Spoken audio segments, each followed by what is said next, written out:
The gravel crunched under the tires of the old pickup like bones snapping in the quiet dawn, and Wyatt Harlan killed the engine right there in the heart of Havenbrook's empty square, the kind of sound that echoed louder than any sermon from the white-steepled church across the way. Beside him, his twin brother Jude mirrored the motion perfectly, their synced breaths the only rhythm breaking the fog-shrouded silence, until Jude's hand, trembling just once, reached for the door handle and whispered, "We're ghosts now, aren't we?" Wyatt didn't answer, couldn't, because the truth clawed up from his chest like the tide pulling at the docks. 10 years gone, and this town had buried them alive long before they'd ever left. They stepped out into the chill November air of 2025, boots hitting pavement worn smooth by generations of fishermen and loggers, the salt-kissed wind off Penobscot Bay whipping at their jackets like an old grudge refusing to die.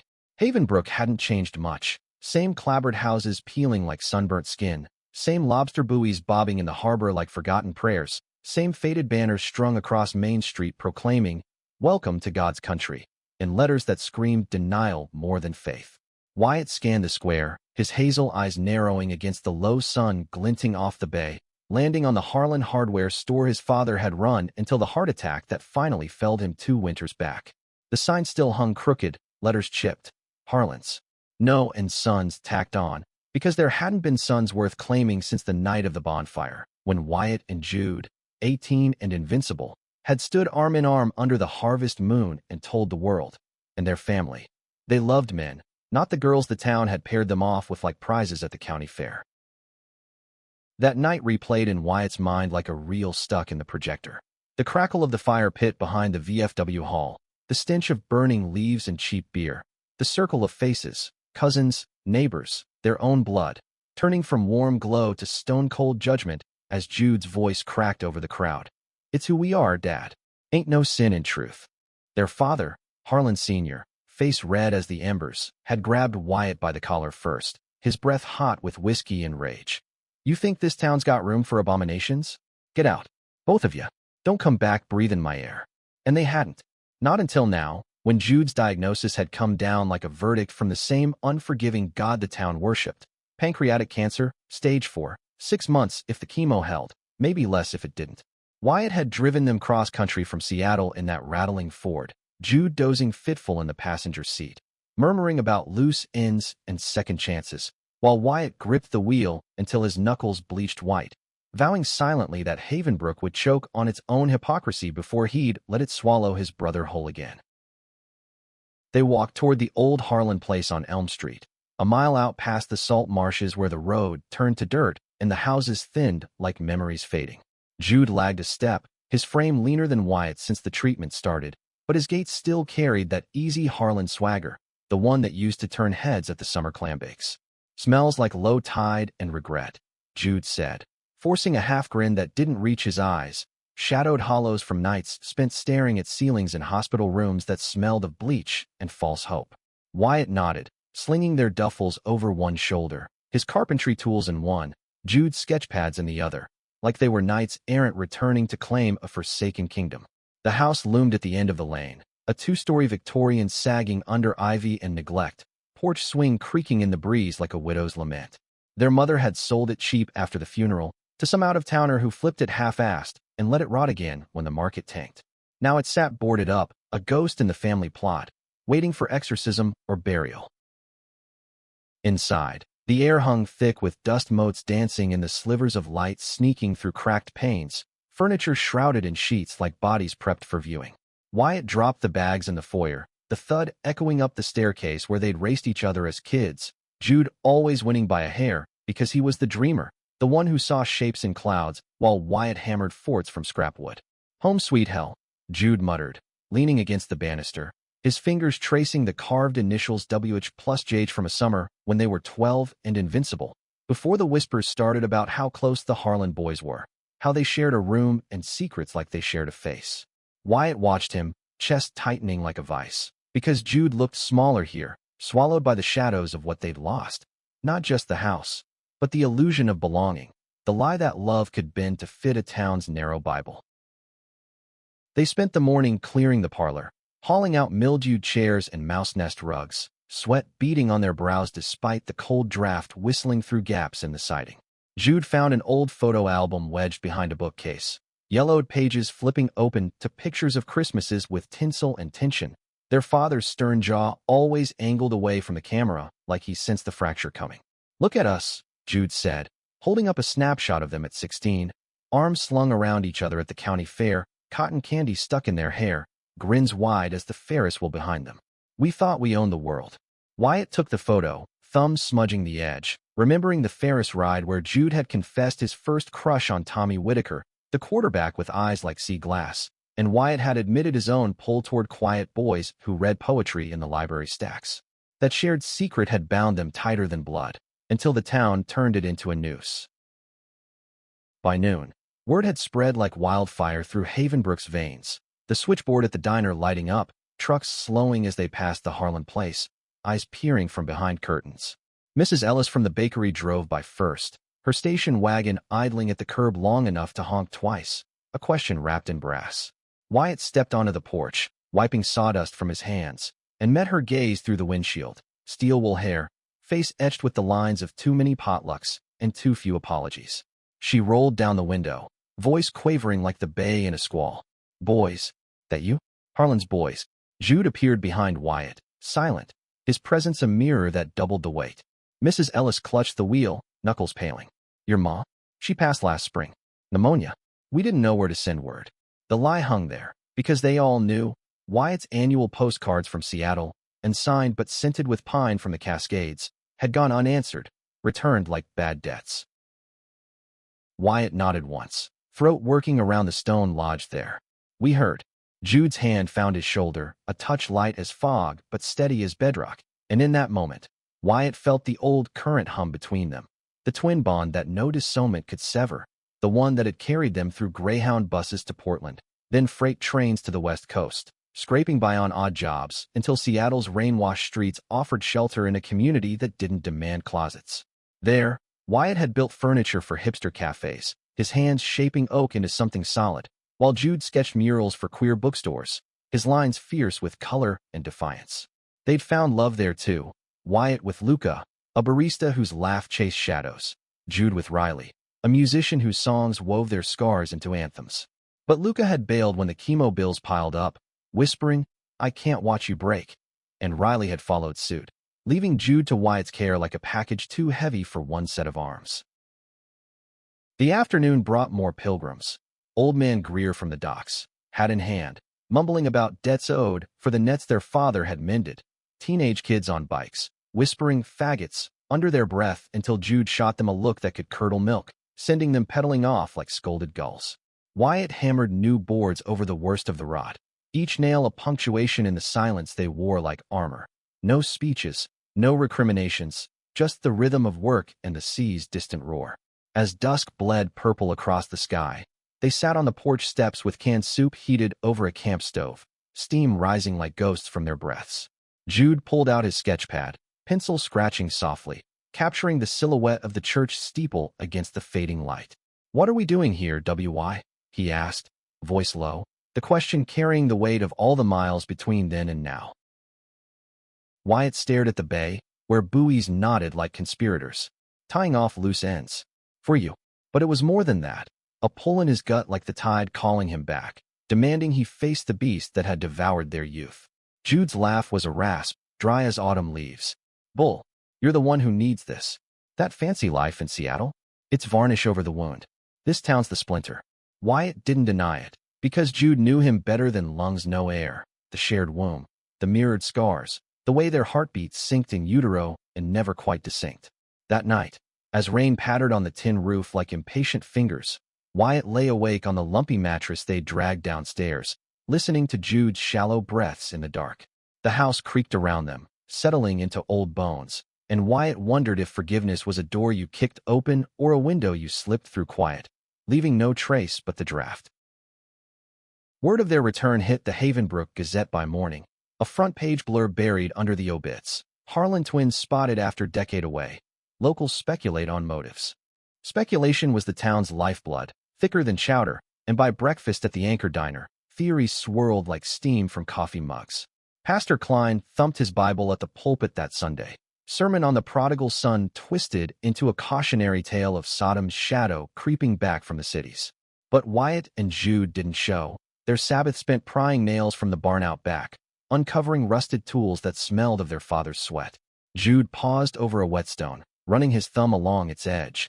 "Remember how he'd make us sharpen these till our fingers bled?" Said it built character. Wyatt snorted, swinging a maul into a rotted beam, the crack echoing like thunder. "Built calluses, more like. For gripping the plow he wanted us to follow." As the week unfolded, the town circled like sharks scenting blood. Deliveries appeared on the porch. Loaves from Mrs. Ellis, still warm with butter. A six-pack from Greer, label peeling like old skin. Even a Bible from Pastor Klein, dog-eared to Leviticus, with a note, "Redemption waits for the repentant." Jude burned it in the fire pit that night, flames licking the pages as he sketched the blaze, his lines furious and free. Wyatt watched, chest aching with the beauty of his brother's defiance. The way illness hadn't dimmed that fire but honed it sharp. "They're scared," Jude said, embers reflecting in his eyes. "Of what we represent. Two queers come home, hand in hand, and suddenly their God's got a crack in the foundation." Wyatt's phone buzzed then, a Seattle number he hadn't blocked. "Luca," voice slurred through voicemail. "Heard you're back in that shithole. Tell Jude I miss him. And you. Call if you need. Delete." The betrayal stung fresh. Luca's arms around him in their Capitol Hill apartment now a ghost limb, but Havenbrook's pull was stronger, dredging up older wounds. That pull intensified when Cole Whitaker pedaled up on his cruiser bike late afternoon, all grown into the man Tommy, his older brother, had promised to be. Cole, 25 now, with sun-bleached hair and forearms roped from hauling traps, dismounted awkward, helmet dangling from the bars. "Wyatt." "Jude. Ma said you were here. Didn't believe it till I saw the truck." Jude straightened from the garden plot they'd started, herbs for his nausea, basil and mint pushing through the frost-kissed soil. Cole, still terrorizing the waves. The kid grinned, that Whitaker charm undimmed, but his eyes flicked between them, lingering on the way Wyatt's shirt clung to his sweat-damp back. Cole had been the tag-along back then, trailing after the Harlan twins like a puppy, eavesdropping on their whispers about boys and dreams. Now he shifted, boots scuffing dirt. "Nah, just crewing on Dad's boat. Listen, town's buzzing. Pastor Klein's calling a meeting tonight. Address the elephant," he says. "You coming?" Wyatt met his gaze, steady. "Elephant's been here longer than us, Cole. We're just clearing the dust." Cole lingered, helping stack firewood until the light bled out, his laughter filling the yard like it used to, stories of high school hijinks, and the time he caught his first cod. As he mounted up, he paused, voice dropping. "Tommy, he asked about you, before he shipped out to basic. Said you were the one who got away." The words landed like a gut punch. Tommy Whitaker, the quarterback crush Jude had spilled about on that Ferris wheel, the boy who'd stolen glances at Wyatt in the locker room showers, steam-hiding blushes, and unspoken wants. Tommy, gone to the Marines 2 years after they left, deployed to God knows where. Letters Wyatt burned unread because hope hurt worse than hate. Cole pedaled off into twilight, leaving a wake of questions, and Wyatt turned to Jude, who watched with knowing eyes. "Ghosts, brother. All of them." That night, the meeting packed the VFW hall, folding chairs scraping under the weight of 200 souls, air thick with fried dough and fervor. Pastor Klein paced the stage, microphone crackling like Judgment Day. "Brethren, the Harlans have returned, not as sons, but as strays from the city of sin. We must pray for their souls, lest they lead our youth astray." Murmurs rose, nods rippling through the crowd. Old grudges nursed like babes, fears of change sharper than any hook. Outside, Wyatt and Jude stood in the shadows of the oaks, close enough to hear the venom, but far enough to breathe free. Jude's hand slipped into Wyatt's, fingers lacing tight, a silent vow amid the rustle of leaves. "Let him pray," Jude whispered. "We're done begging." The rain came down in sheets the next morning, turning the lane to mud, but they pressed on, Wyatt patching the roof while Jude sketched plans for the barn, turning it into a studio where light could flood in like grace. Deliveries kept coming, bolder now. A quilt from Aunt Miriam, stitched with apologies in every seam. Fresh cod from the Greers, filleted clean. But the undercurrent churned. Whispers at the pumps about recruiting, glares from the high school kids who saw them as cautionary tales in flesh. Wyatt felt it building, the town's pulse quickening toward confrontation, but Jude seemed lighter, color touching his cheeks, as if the salt air were tonic. "This place," he said over lunch, picking at a sandwich Wyatt had made from scavenged pantry finds. "It's poison and cure. Remember the cove?" where we'd skip stones and swear we'd never let it win. Wyatt did. The hidden beach beyond the point, granite boulders worn smooth, waves crashing like applause for their secrets. That afternoon, they walked there, boots sinking in wet sand, the storm clouds parting just enough for a rainbow to arc over the bay. Jude stripped to his waist, scars from the port faint against his skin, and waded in, laughing as foam nipped his calves. Wyatt joined him, water shock cold, the current pulling at them like old lovers. They floated, shoulders brushing, the world narrowing to salt and sky. "I love you, W.Y.," Jude said, not brother to brother but soul to soul, the words carrying the weight of all they'd weathered. Wyatt pulled him close, foreheads touching, tears mixing with spray. Always. No matter what. Back at the house, Cole showed up again, this time with a six-pack and a boombox playing Springsteen, the boss's gravel voice crooning about highways and broken dreams. They sat on the porch as dusk fell, beers cracking open, stories flowing easy. Cole's failed stint at community college, his coming out last pride that had his mob baking pies in silent support. Dad still pretends, Cole admitted, eyes on the bay. But Tommy, he wrote me from Kuwait. Said he misses home. Misses you, Wyatt. The real you. The name hung, a hook in Wyatt's chest, and he drained his beer, the burn chasing the ache. Jude watched, sketching Cole's profile in the fading light, his lines tender with possibility. As October bled into November, the house transformed, walls painted seafoam, windows thrown wide to the wind, the barn's doors swinging open to reveal Jude's murals. Twins entwined in waves, lovers under stars, Havenbrook reimagined not as cage but canvas. The town noticed, cars slowing, folks lingering at the fence with excuses to chat. Mrs. Ellis brought pie one evening, her hands twisting the dishcloth. "Boys, your ma, she regretted it, you know. The night she let you go. Wrote letters she never sent." Jude took the pie, eyes soft. "Tell her we forgive." Silent, but sure. She nodded, tears tracking, and drove off into the gloaming. But the calm fractured on All Saints' Eve, when Pastor Klein rolled up in his Buick, Bible in hand, flanked by deacons like a posse in an old western. "Wyatt, Jude, the meeting voted. You stir unrest. Leave peaceable, or we'll make it so." The words landed flat, but Wyatt saw the fear in Klein's eyes. Fear of the love blooming unchecked in his town, of Cole's lingering visits, of the way Mrs. Ellis hummed show tunes now.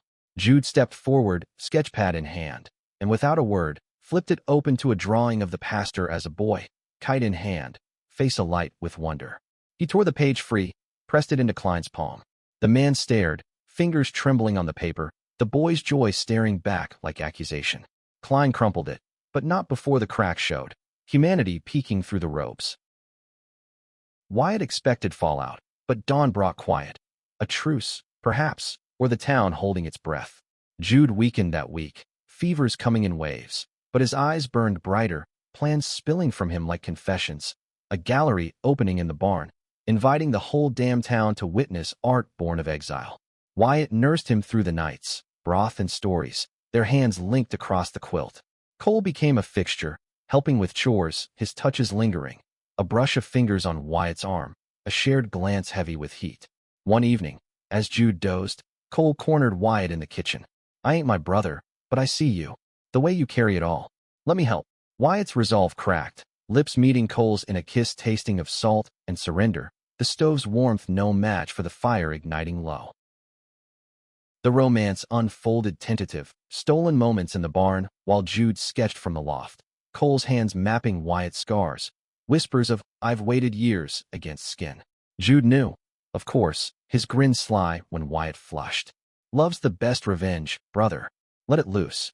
But the cancer didn't wait, stealing Jude's strength by inches, his sketches turning ethereal, figures dissolving into light. Word spread of the opening, the town dividing, some boycotting, others curious, drawn by the pull of redemption's scent. The night arrived crisp, stars pricking the velvet sky, lanterns strung across the barn like fireflies at prayer. 200 souls filtered in, tentative as deer to water, Mrs. Ellis with pie, Greer with a flask, even Klein in the shadows, Bible tucked away. Jude stood at the center, frail but fierce in a button-down Wyatt had ironed, unveiling the murals one canvas at a time. Disownment as storm, exile as odyssey, return as quiet thunder.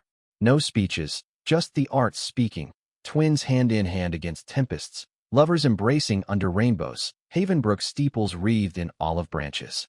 Gasps rippled, tears tracing cheeks, Cole's arm around Wyatt's waist to anchor in the tide. Then Jude faltered, canvas slipping, and Wyatt caught him, lowering him to a hay bale as the crowd hushed. One more, Jude rasped, nodding to the final piece, veiled in burlap. Wyatt pulled it free, revealing their portrait. The twins as boys on the dock, arms linked, base stretching endless, but now with ghosts of lovers beside them. Tommy's shadow for Jude, Cole's light for Wyatt, and above, the town gathered not in judgment, but witness, faces soft with awe. Silence fell, profound as the seas paused before wave, and Jude turned to the crowd, voice a thread. We came back silent. Not for hate. For this. He reached for Wyatt's hand, then Cole's, pulling them close.